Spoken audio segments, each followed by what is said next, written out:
Salut l'équipe, c'est Jisan et aujourd'hui on se retrouve pour un nouveau J-News, le format dans lequel on parle des dernières news dans le monde du manga et du gaming. Et aujourd'hui, on va revenir une nouvelle fois sur le DLC 8 de Xenoverse 2. Alors on a eu droit à quelques petites images plutôt intéressantes par rapport à cet extra pack 4. Alors dans un premier temps, on peut voir Goku et Vegeta avec leurs petits blousons d'hiver qu'on avait pu voir dans les trailers du film Broly de Dragon Ball Super. Et apparemment, enfin en tout cas moi ce que je pense, ça a l'air d'être de simples pré-réglages qui seraient ajoutés. Je pense que pour les obtenir, il vous faudra offrir un cadeau à Goku puis à Vegeta, un peu de la même manière que l'on obtenait la tenue Bikini de Towa, ou pour obtenir Goku dans sa tenue Seiyuki. Souvenez-vous, pour obtenir la tenue de Towa en Bikini, il suffisait d'acheter un cadeau qui coûtait 777 médailles pétées, puis en lui offrant via Goku, on obtenait la tenue de Towa dans sa petite tenue d'été là, directement disponible dans le menu de sélection du personnage. Et c'était pas mal. Donc voilà, je pense que c'est comme ceci qu'on obtiendra ces pré-réglages. Enfin bon, on verra bien, c'est toujours cool en tout cas ce genre de petit ajout esthétique.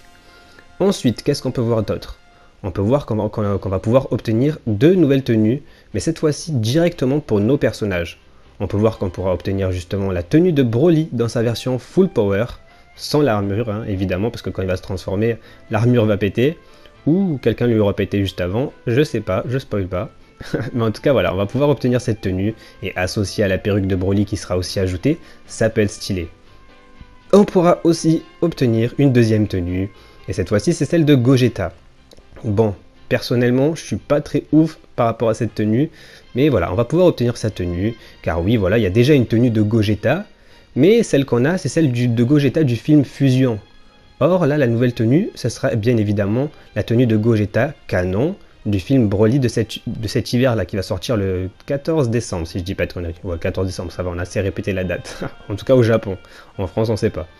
Bon voilà, du coup la tenue elle sera un petit peu différente. En gros les épaulières et tout ça, qui sont orange sur la tenue de Gogeta que l'on connaît, elles seront jaunes tout simplement parce que le Gogeta du film de Broly, voilà, c'est jaune. On sait pas pourquoi, bon, c'est sûrement pour faire de nouvelles figurines, pour dissocier les deux Gogeta que l'on connaît. Du coup voilà. C'est pas ouf, mais du coup voilà, je tenais quand même à le dire, hein. De toute façon c'est une news, hein, il faut le dire. Sur ce screen on peut voir d'autres images, mais on n'a pas plus d'informations par rapport à ça, donc je vais pas m'avancer dessus pour éviter de dire des conneries. Mais voilà, quand on aura plus d'infos, je vous en parlerai bien évidemment. On a aussi également eu quelques petites secondes de vidéos concernant Gogeta SSJ Blue, où l'on peut voir Gogeta Blue envoyer plusieurs techniques à base de Kikoa. Une première, c'est un enchaînement de boules d'énergie qui ressemble à une ulti.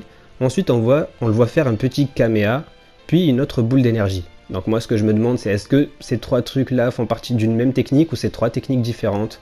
On verra. En tout cas, j'espère que s'il y a des nouvelles techniques, on pourra les obtenir, ça serait pas mal.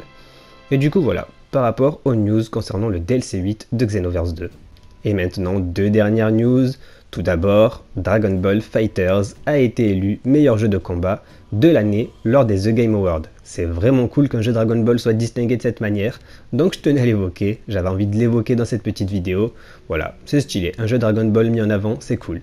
Et pour finir sur les news, dans une vidéo publiée par le Twitter officiel du Shonen Jump, on apprend que le Shonen Jump se met au numérique car un abonnement va être mis en place pour lire en ligne les nouveaux numéros le jour même de leur sortie au Japon.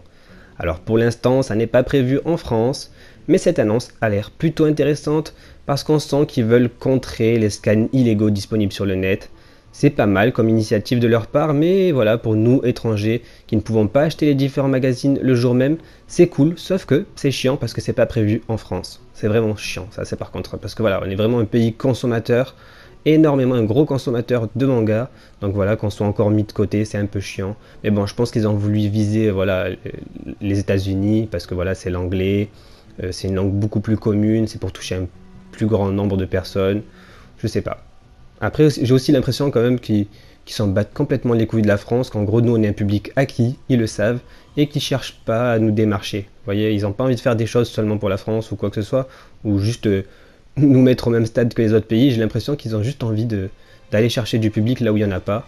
Et vu qu'en France, ben, on est client, ça leur sert à rien de venir faire des projets pour la France. Je trouve ça un peu dommage. Mais du coup, voilà. C'est quand même une bonne nouvelle. Voilà, le Shonen Jump se met au numérique et c'est assez cool.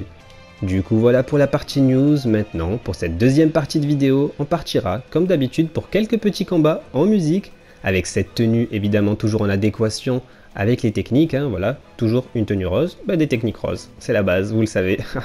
Donc on va partir pour une deuxième partie full rosé, ça va être cool. Vous connaissez déjà les techniques, je vous avez déjà montré des enchaînements avec ces techniques-là qui étaient assez stylés. Du coup voilà, moi ce que je vous propose maintenant c'est de vous laisser avec les combats en musique, et moi je vous dis donc à la prochaine. Prenez soin de vous, ciao.